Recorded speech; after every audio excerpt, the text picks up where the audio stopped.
Hello student, welcome back to Mantis 24/7। This is Anita Sharma, your history mentor.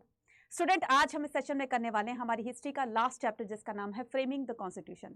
इस पूरे chapter को हम माइंड मैप के थ्रू समझने वाले हैं। तो जो हमारे एग्जाम पॉइंट ऑफ व्यू से जो चीज इस चैप्टर से इंपॉर्टेंट होने वाली है, वो सारी चीजें हम क्लियर करने वाले हैं। तो इसके लिए आपको वीडियो को लास्ट तक जरूर देखना पड़ेगा, और जो आपकी एक क्विक रिवीजन है साथ साथ में वो भी हो जाएगी। और लास्ट मोमेंट पर जब आप एक रिवीजन लेकर जाते हैं तो वो हमारे एग्जाम में बहुत ज्यादा काम आती है, राइट। तो बिना टाइम वेस्ट के हम चलिए जानते हैं इसका माइंड मैप के थ्रू इस पूरे चैप्टर की हम एक रिवीजन करने वाले हैं। तो सबसे पहले हम बात करेंगे टुमल्टियस टाइम की, राइट। तो बच्चे, टुमल्टियस टाइम क्या होता है? एक ऐसी सिचुएशन होती है जिसमें एक तरफ खुशी का माहौल होता है तो दूसरी तरफ थोड़ा सा हम क्या होते रहते हैं, दुखी हो जाते हैं ना। तो एक तरफ हम इंडिपेंडेंट हो गए तो दूसरी तरफ जो है इंडिया का पार्टीशन हो गया, तो पाकिस्तान एक अलग कंट्री बन गई थी। तो ये वो वाला टाइम था। तो यहां पर हम इसमें सबसे पहले हम क्या जानते हैं? सबसे पहले हम इसमें जानेंगे कि the constitution assembly came to began. तो इसमें जो है वो कॉन्स्टिट्यूशन असेंबली बनाई गई थी। तो इस कॉन्स्टिट्यूशन असेंबली में टोटल कितने मेंबर्स थे? 300 मेंबर्स थे, और 6 जो मेंबर्स थे उन्होंने एक बहुत इंपॉर्टेंट रोल प्ले किया था। अगर मैं बात करूं कि वो 6 मेंबर कौन कौन से हैं, तो वो 6 मेंबर आ जाएंगे आपके थ्री ट्रायोज हो जाएंगे। कौन कौन से हो जाएंगे? आपके हो जाएंगे एक तो पंडित जवाहरलाल नेहरू, ठीक है, पंडित जवाहरलाल नेहरू। और कौन आ जाएंगे? सेकंड हो जाएंगे आपके कौन? सरदार वल्लभ भाई पटेल, सरदार वल्लभ भाई पटेल। और थर्ड कौन से हो जाएंगे? डॉक्टर राजेंद्र प्रसाद, है ना, डॉक्टर राजेंद्र प्रसाद। तो ये तीनों कांग्रेस लीडर थे। इसके अलावा हम यहाँ पर बात करेंगे कौन सी? डॉक्टर भीमराव अंबेडकर। तो BR भीमराव अंबेडकर, राइट। और फिर आ जाएंगे आपके 4th नंबर पर कौन आ जाएंगे? 4th नंबर पर आ जाएंगे आपके KM मुंशी, ठीक है। कहां से आ जाएंगे? KM मुंशी। तो KM मुंशी मैं यहाँ पर लिख देती हूँ। और 6 जो कौन थे वो कौन थे? AK अय्यर, ठीक है। कौन थे? AK अय्यर। तो ये 6 जो लीडर थे, तो इन्होंने बहुत इंपॉर्टेंट रोल प्ले किया था। तो जैसे कि हमें हमारी एनसीईआरटी में दिया हुआ है कि इन्होंने कौन कौन से रोल प्ले किया था हमारे कॉन्स्टिट्यूशन असेंबली में, किस तरह के काम किए थे इन्होंने, तो वो सारी चीजें हमारी दी हुई है। साथ में हम बात करेंगे कि doctor Bhimrao Ambedkar was the chairperson of the drafting committee, और हमारे इस कॉन्स्टिट्यूशन को अडॉप्ट किया गया था 26 नवंबर 1949 को, और इसको जो है इफेक्ट में लाया गया था, यानी कि इसको लागू किया गया था। कब इसको लागू किया था? 26 जनवरी 1950 को। अब हम बात करते हैं the vision of the constitution. तो कॉन्स्टिट्यूशन का विजन क्या था, यानी कि उद्देश्य क्या था, ये क्यों बनाया गया था, राइट। तो ये इट प्रोक्लेम दा, तो ये हमारा कॉन्स्टिट्यूशन ये प्रोक्लेम करता है, ये उद्घोषणा करता है कि इंडिया अब क्या बन गया? इंडिया एक इंडिपेंडेंट और सोवरेन और रिपब्लिक कंट्री बन गई है। और ये अपने सिटीजन को गारंटी देती है कितनी? 3 चीजों की, जो हर यहां पर रेवोल्यूशन, जितने भी रेवोल्यूशन हुए तो हमेशा 3 चीजों की डिमांड की जाती है। और ऐसे इंडिया के लोगों ने भी इन्हीं 3 चीज की डिमांड करी थी, जस्टिस, इक्वालिटी और फ्रीडम।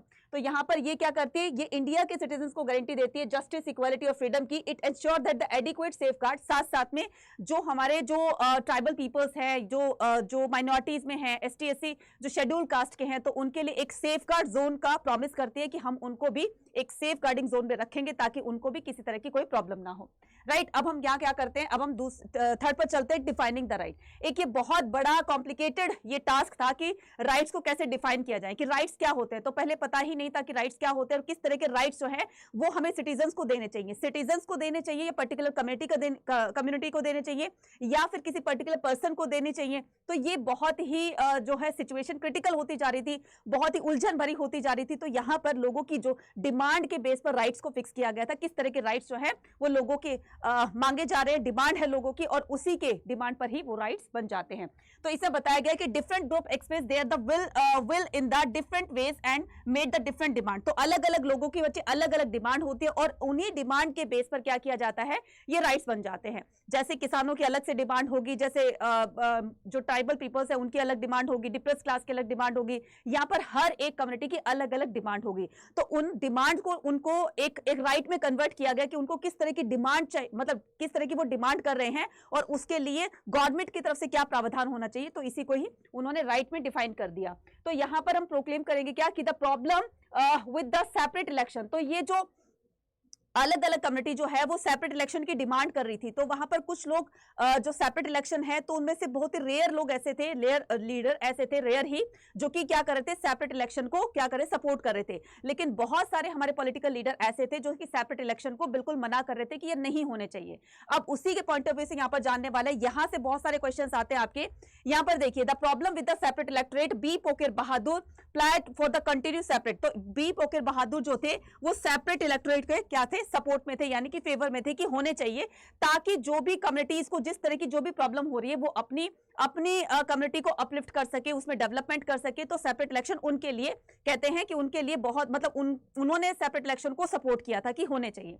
अब अगर हम बात करें किसकी, अगर हम बात करें यहां पर आरवी धुलेकर की, तो आरवी धुलेकर इंग्लिश इन्होंने कहा कि जो ईस्ट इंडिया कंपनी है, यानी कि जो ब्रिटिशर्स थे वो तो चले गए हैं, लेकिन पीछे अपनी एक शरारत छोड़ गए हैं, पीछे अपनी क्या कहते हैं एक तरह की सी अपनी सोच छोड़कर चले गए हैं कि ये किसी तरह से ये डिवाइड हो जाए। तो स्टार्टिंग से ही डिवाइड एंड रूल की पॉलिसी पर वो खेलते चले आ रहे थे। तो यही चीज यहां पर भी देखी गई कि English played their game under the cover of the safeguard. तो सेफगार्ड के नाम पर उनका ये एक गेम, एक खेल खेला गया है, जो कि कहना था किसका, आरवी धुलेकर का, टोल्ड बी पोकेर बहादुर। तो आरवी धुलेकर ने बी पोकेर बहादुर को इस तरह की स्टेटमेंट दी। नेक्स्ट इसी का हम पार्ट करेंगे क्या कि सरदार वल्लभ भाई पटेल क्या वो सेपरेट इलेक्शन के अगेंस्ट थे या फेवर में थे। तो उन्होंने कहा कि सेपरेट इलेक्शन एक ऐसा पॉइजन है जो हमारी देश की पॉलिटिकल उसमें बॉडी में घुस करके और उसको पूरी तरह धीरे धीरे करके उसको डिस्ट्रॉय कर देगा। तो ये नहीं होना चाहिए। ये स्टेटमेंट पूछी जाती है आपसे 1 मार्क में। गोविंद बल्लाल पंत का कहना था कि the demand for the separate electorate was not only harmful. Govind Ballal Pant का कहना था कि सेपरेट इलेक्शन जो है वो ना सिर्फ हमारे कंट्री के लिए हार्मफुल है बल्कि देश के लोगों के लिए भी हार्मफुल है, तो इसको नहीं कराना चाहिए। नेक्स्ट हम बात करते हैं कि बेगम इजाज रसूल जो कि खुद एक मुस्लिम थी, उन्होंने कहा कि सेपरेट इलेक्शन की जो डिमांड कर रही है अलग अलग कमेटी, ये नहीं होने चाहिए। ये ऐसे हो जाएगा कि जो मेजॉरिटी है वो बिल्कुल जो है माइनॉरिटी है वो मेजॉरिटी से बिल्कुल अलग हो जाएगी, और ऐसा होने पर हमारा देश जो है वो बिखर सकता है। तो ये सेपरेट इलेक्शन नहीं होने चाहिए। तो इन स्टेटमेंट से काफी सारे क्वेश्चंस आते हैं, तो इनको जरूर एक बार से देख लीजिएगा। अब अगर हम किस पे बात करते हैं, अगर हम नेक्स्ट पे बात करते हैं तो नेक्स्ट क्या बताया गया इसमें, विल ऑफ द पीपल। अब विल ऑफ द पीपल में क्या बताया गया कि लोगों की इच्छा, विल क्या होता है, इच्छा होती है, तो लोगों की इच्छा पर ये जो है वो काम करेगी। तो ये बनाई क्यों गई थी, ताकि जो हमारी कॉन्स्टिट्यूशन असेंबली के मेंबर्स हैं वो अपनी कंट्री के लोगों के लिए कुछ अच्छा कर सके। लेकिन इसमें से कुछ पॉलिटिकल लीडर्स ऐसे थे, जैसे सोशलिस्ट थे, जिसमें एक नाम बताया गया क्या, सोमनाथ लहरी जी। ये कहते थे कि जो ये कॉन्स्टिट्यूशन असेंबली बनाई गई है ना, ये सरासर जो है वो ब्रिटिशर्स की एक सोचे समझी चाल है कि वो तो चले गए हैं, साथ में अपनी जो हाथ की कठपुतलियां हैं, यानी कि वो इनडायरेक्टली तो चले, मतलब डायरेक्टली तो चले गए लेकिन इनडायरेक्टली वो अभी भी यहीं पर हैं। तो जो कॉन्स्टिट्यूशन असेंबली के मेंबर्स हैं वो उन्हीं के बताए हुए मार्ग पर चलेंगे, जैसा वो इनको गाइड करेंगे वैसा ये काम करेंगे, तो आप इस पर ट्रस्ट मत कीजिए। तो सोमनाथ लहरी जी का ये कहना था। लेकिन बाद में जैसे जैसे उन्होंने चीजों को खुद अपना लाइव अपनी आंखों से देखा, फिर धीरे धीरे उनकी सारी जो गलतफहमी थी वो दूर हो जाती है। अब अगर हम बात करते हैं किसकी, बात करते हैं हम जनरल इलेक्शंस की, है ना। तो उससे पहले हम बात करेंगे किसकी, अंतरिम गवर्नमेंट की। तो अंतरिम गवर्नमेंट कब बनाई गई थी, ये बनाई गई थी 2 सितंबर 1946 को। अंतरिम गवर्नमेंट के जो प्रेसिडेंट थे वो कौन थे, वो थे पंडित जवाहरलाल नेहरू, है ना। तो इसमें से आपका ये आ जाएगा। नेक्स्ट हम बात करते हैं कि इंडिया में जनरल इलेक्शंस कब होते हैं, तो ये होते हैं दिसंबर जनवरी 1945 को। अब हम आगे बढ़ते हैं, तो आगे इसमें क्या बताएगा कि the power of the state, कि स्टेट मतलब पावर किसके हाथ में होनी चाहिए। तो यहाँ पर स्टेट का आप ये मत पूछिए कि मतलब स्टेट जो है वो पर्टिकुलर एक राज्य के बारे में बोला गया है। तो पॉलिटिकल में भी आप बार बार देखते हो ना कि कंट्री को ही क्या बोला गया है, स्टेट बोला गया है। अब यहाँ पर पावर किसको देनी चाहिए, पावर सेंटर को ज्यादा देनी चाहिए या स्टेट को ज्यादा देनी चाहिए या दोनों को बराबर रखना चाहिए। तो इसके लिए 3 लिस्ट बनाई जाती है, जिसमें से एक होगी आपकी यूनियन लिस्ट होगी, दूसरी कौन सी होगी, स्टेट लिस्ट होगी, तीसरी कौन सी होगी, कंकरेंट लिस्ट होगी। अब यहाँ पर किस किस के अंडर में कौन कौन से काम आते हैं यहाँ पर हम देखेंगे। तो यूनियन लिस्ट में पूरा का पूरा जो है वो सेंट्रल गवर्नमेंट होती है। तो यूनियन जो लिस्ट होती है वो सेंट्रल गवर्नमेंट की लिस्ट होती है। तो जो भी हमारे क्या होंगे, पावर प्रिजर्व्ड विद द, तो पूरी की पूरी पावर किसके पास होगी, हमारी सेंट्रल गवर्नमेंट के पास। क्यों होगी, क्योंकि उनके ऊपर पूरी कंट्री की रिस्पॉन्सिबिलिटी रहती है। बाहर से जो आपके फॉरेन अफेयर्स होते हैं उनकी भी एक तरह की टेंशन उनके ऊपर होती है। साथ साथ में जो इंटरनली जो कॉन्फ्लिक्ट होते हैं उनको सुधारने का जो एक बेड़ा है वो भी किसके ऊपर है, वो भी सेंट्रल गवर्नमेंट के ऊपर है। कहने का मतलब कंट्री के अंदर भी और कंट्री के बाहर भी सोचने का, कुछ करने का जो एक जिम्मेदारी है, वो रिस्पॉन्सिबिलिटी किसकी है, वो सेंट्रल गवर्नमेंट की हो जाती है, क्योंकि उनको अपनी कंट्री को प्रोटेक्ट अंदर और बाहर दोनों से करना होता है। अगर बात करते हैं किसकी, स्टेट की, तो power preserved with the state. तो स्टेट के पास भी कुछ पावर होनी चाहिए, लेकिन यहाँ पर स्टेट जो गवर्नमेंट होती है वो सिर्फ अपने स्टेट तक ही सीमित रहती है, ना कि सेंट्रल जो गवर्नमेंट होती है। सेंट्रल गवर्नमेंट तो पूरी कंट्री के बारे में सोचेगी, जबकि एक स्टेट जो है, स्टेट गवर्नमेंट अपने ही स्टेट तक वो सीमित रहती है। तो इसको भी मैं बताऊंगी आगे कौन कौन से इनको काम दिए गए हैं। और कंकरेंट लिस्ट जो होती है वो इनकी दोनों का मिक्स होता है, राइट। अब हम यहाँ पर बात करते हैं सबसे पहले किसकी, यूनियन लिस्ट की। तो union list also had control of the mineral and the key industries. तो यहाँ पर जो हमारी कंट्री के अंदर जितने भी मिनरल्स है, जितने भी माइंस है, वो सारी की सारी किसके अंडर में होती है, वो सेंट्रल गवर्नमेंट के अंडर में होती है ना। और जो हमारी मल्टीनेशनल कंपनी है वो भी किसके अंडर में होती है, यानी कि उनको टैक्स वगैरह होता है, वो किसका होता है, वो हमारे यूनियन गवर्नमेंट का होता है, यानी कि सेंट्रल गवर्नमेंट का होता है। अब अगर मैं बात करूं किसकी, स्टेट गवर्नमेंट की, तो यहाँ पर स्टेट गवर्नमेंट जो है वो लैंड प्रॉपर्टी टैक्सेस और उसके साथ में sale tax and the taxes on the bottle liquor, तो इसके टोटल जो है वो 66 जो है वो सब्जेक्ट्स होते हैं, यानी कि इसके अंडर में स्टेट गवर्नमेंट के अंडर में टोटल 66 जो है वो काम आते हैं। और यहाँ पर 97 जो है वो यूनियन हमारी जो गवर्नमेंट है, सेंट्रल गवर्नमेंट है, उनके अंडर में काम आते हैं, राइट, जिसमें कि आर्मी भी उनके अंडर में हो जाएगी और यहाँ पर पुलिस इनके अंडर में हो जाएगी। तो टोटलिटी में अगर मैं बात करूं कि इनके अंडर में, यानी कि इनको 97 तरीके के काम करने होते हैं और इनको 66 तरीके के काम करने होते हैं। अगर मैं बात करूं किसकी, कंकरेंट लिस्ट की, तो कंकरेंट लिस्ट जो है वो दोनों का क्या होता है, दोनों का मिक्सचर होता है। जैसे मान लो कि इसमें टोटल जो है वो 52 इसमें काम दिए गए कि 52 जो काम होते हैं, फंक्शंस होते हैं, वो दोनों को मिलाकर किए करवाए जाते हैं। फॉर एग्जांपल कि जैसे आपके बैंकिंग हो गए, तो बैंक्स वगैरह जो होते हैं वो आपके प्राइवेट भी होते हैं और यहाँ पर गवर्नमेंट भी होते हैं। तो जो प्राइवेट बैंक होते हैं, या फिर आप टोल टैक्स लगा लीजिए, या फिर हॉस्पिटल्स लगा लीजिए, गवर्नमेंट स्कूल लगा लीजिए, जो कि गवर्नमेंट स्कूल होते तो स्टेट के अंदर है, लेकिन उसका कुछ परसेंट जो है वो हमारी यूनियन गवर्नमेंट को जाता है, कुछ परसेंट जो है वो स्टेट गवर्नमेंट को जाता है, ठीक है। तो ये दोनों का क्या होता है, ये दोनों का मिक्सअप होता है। अब अगर हम बात करें किसकी, the language of the nation की, तो लैंग्वेज ऑफ द नेशन में हम क्या करने वाले हैं, महात्मा गांधी जो सपोर्ट करते थे किसको, हिंदुस्तानी को। महात्मा गांधी हमेशा कहा करते थे कि हमारी जो नेशनल लैंग्वेज होनी चाहिए वो हिंदुस्तानी होनी चाहिए। क्यों, क्योंकि इंडिया के अंदर काफी सारे, यानी कि मोर देन 50% लोग ऐसे हैं जो कि हिंदी और उर्दू को बोलने वाले हैं। तो ये दोनों का मिक्सचर होता है, हिंदी प्लस उर्दू दोनों का ब्लेंड है ये। तो वो चाहते थे कि हिंदुस्तानी हमारी नेशनल लैंग्वेज होनी चाहिए। आरवी दुलेकर जो है वो स्ट्रॉन्ग अपील करते हैं किसके लिए, हिंदी के लिए, कि हिंदी हमारी लैंग्वेज होनी चाहिए। तो जब ये पूरा का पूरा डिस्कशन चल रहा था तो इसमें क्या बताया गया, इसमें यहाँ पर डिसीजन निकाला गया कि पहले के 15 ईयर्स तक हमारी जो एक ऑफिशियल लैंग्वेज थी वो क्या थी, वो इंग्लिश थी। English would continue to be use for the official purposes. तो जो हमारे ऑफिस वर्क होते थे, ऑफिशियल वर्क होते थे, वो सारे के सारे इंग्लिश में होते थे first 15 years. Each provinces was the, लेकिन साथ साथ में यहाँ पर हर प्रोविंसेस को ये अलाउंस कर दी गई थी, मतलब कि ये परमिशन दे दी गई थी कि वो अपने जो भी उनके ऑफिशियल काम होते हैं वो उनके जो उनकी रीजनल लैंग्वेज होती है वो उसमें कर सकते हैं। तो each provinces was to able allowed to choose one of the regional language for the official work within the provinces. तो वो अपने ऑफिशियल जो उनकी लैंग्वेज होगी स्टेट के अंदर, जो भी वो काम करेंगे वो अपनी रीजनल लैंग्वेज में कर सकते हैं। क्लियर। अब हम बात करेंगे सम अदर इंपॉर्टेंट इवेंट्स की। तो अदर इंपॉर्टेंट इवेंट्स में क्या करेंगे, द कॉन्स्टिट्यूशन वाज साइन। तो कॉन्स्टिट्यूशन को कब साइन किया गया था, ये क्वेश्चन बहुत बार पूछा जाता है, बहुत बार पूछा जाता है कि कॉन्स्टिट्यूशन को साइन कब किया गया था, दिसंबर 1949 के अंदर। उसके बाद यानी कि जो हमारे एक तरह की जो पूरे कॉन्स्टिट्यूशन को फ्रेम करने में जो हमारा 3 साल का टाइम लगा था, यानी कि अगर मैं इसकी एक्यूरेट की बात करूं, एक्यूरेसी की बात करूं, तो ये कितना टाइम लगा था, इसको 2 इयर्स लगे थे और 11 मंथ्स एंड 18 डेज। ठीक है, 11 मंथ्स एंड 18 डेज। तो टोटल इतना टाइम लगा था एक्यूरेट, राइट। तो लगभग हम 3 साल के आसपास कर सकते हैं कि इसको बनने में जो है लगभग 3 साल का टाइम लगा था। तो ट्रायस्ट विद डेस्टिनी, अब ये क्या होती है कि रात मतलब मिडनाइट यानी कि आधी रात को जब हमारा पूरा भारत सो रहा था, पूरा संसार सो रहा था, तो उस टाइम जब भारत आजाद हुआ था तो आधी रात के टाइम उन्होंने एक स्पीच दी थी, उसको ट्रायस्ट विद डेस्टिनी कहा जाता है। 14 अगस्त 1947 को Pakistan independency celebration, independence celebration in Karachi, Pakistan का जो इंडिपेंडेंस सेलिब्रेट किया जा रहा था कराची के अंदर, वो 14 अगस्त 1947 को किया जा रहा था। ठीक है, 14 अगस्त 1947 को।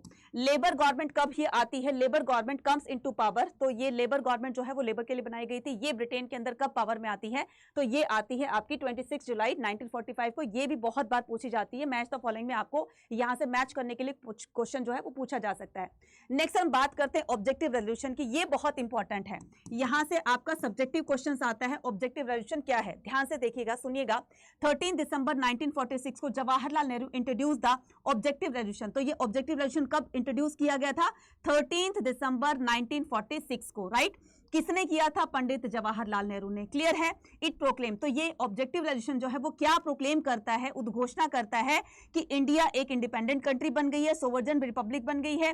ये अपने सिटीजन को गारंटी देती है इक्वलिटी, फ्रीडम और जस्टिस का, and assure the adequate safeguards shall be provided the minority, backward and the tribal areas and the depressed and the other backward classes. तो ये हमारी जो ऑब्जेक्टिव रेजोल्यूशन है इस तरह की क्या देती है, ये अपने इंडियन सिटीजन को एक एश्योरिटी देती है कि इंडिया के हर व्यक्ति को अब जस्टिस मिलेगा, फ्रीडम मिलेगी और क्या मिलेगी, इक्वालिटी मिलेगी, जो पहले उनको कभी नहीं मिली थी। अंग्रेजों के टाइम या उससे पहले जो मुगलों का पीरियड चल रहा था या उससे पहले जो इस तरह के जो डिस्क्रिमिनेशन किए जाते थे, अब किसी तरह का कोई डिस्क्रिमिनेशन किसी के साथ नहीं होगा।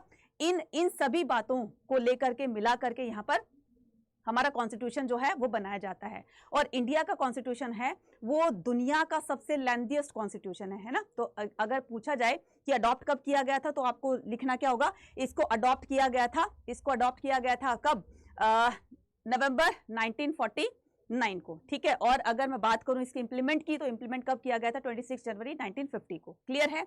तो आई होप आपको सारी चीजें क्लियर हो गई, यानी कि क्विक रिवीजन जो लेकर जानी थी वो हमारी क्लियर हो गई है। अब बच्चे देखो, CUET का एग्जाम भी आपको देना है, तो CUET की प्रिपरेशन अगर आप करना चाहते हो और अच्छे मार्क्स लाना चाहते हो, क्योंकि CUET की प्रिपरेशन जो है वो आपकी जो आपको एक और नेक्स्ट कदम तक लेकर जाएगी, एक नेक्स्ट लेवल तक लेकर जाएगी, क्योंकि यहाँ पर CUET के स्कोर के बिहार पर ही आपका कॉलेज में एडमिशन होगा और अच्छे कॉलेज में एडमिशन पाने के लिए आपको उसी लेवल की तैयारी करनी होगी, प्रिपरेशन करनी होगी। तो उसके लिए आप हमारे प्रतिज्ञा प्लस बैचेस को आप ज्वाइन कर सकते हैं, जिसमें आपको क्रैश कोर्स, ये जो है वो क्रैश कोर्स है, जिसमें आपको CUET के लिए प्रिपरेशन कराई जाएगी। साथ साथ में आपको सिलेक्शन किट और प्लस आपकी PYP किट भी दी जा रही है। तो बुक्स के साथ साथ में आपको 170 ऑनलाइन टेस्ट और आपके 70 जो है वो ऑफलाइन टेस्ट भी दिए जा रहे हैं, जिससे आप कंसेप्ट को क्लियर करके इस तरह के टेस्ट को, मॉक टेस्ट को लगाकर देखिए कि आपने कंसेप्ट को कितना समझा। तो ये सारी चीजें आपको प्रतिज्ञा प्लस में दी जा रही है। अब यहाँ पर कैसे इसको बाय करना है प्रतिज्ञा प्लस को, तो आपको कैसे करना है, आपको अडर 24/7 की एप्लीकेशन को डाउनलोड करना है। तो जैसे आप एप्लीकेशन को डाउनलोड कर लोगे तो वैसे आपके पास इस तरह की एक विंडो आएगी ऑल कोर्सेज की। तो आपको क्या करना है, ऑल कोर्सेज पर जाना है। देन उसके बाद क्या करना है, ऑल कोर्सेज पर जाने के बाद आपको यहाँ पर UG PG एंट्रेंस एग्जाम दिया होगा, फिर UG पर क्लिक करना है। देन उसके बाद आर्ट्स के, कॉमर्स के, साइंस को, सभी के लिए है, राइट। तो हम आर्ट्स पर करेंगे, तो ये रहा आपका प्रतिज्ञा प्लस, जिसमें आपको विद PYP हाइब्रिड किट। तो हाइब्रिड किट का मतलब समझते हो कि ऑफलाइन ऑनलाइन दोनों तरह के आपको टेस्ट सीरीज भी दी जा रही है, मतलब टेस्ट भी दिए जा रहे हैं।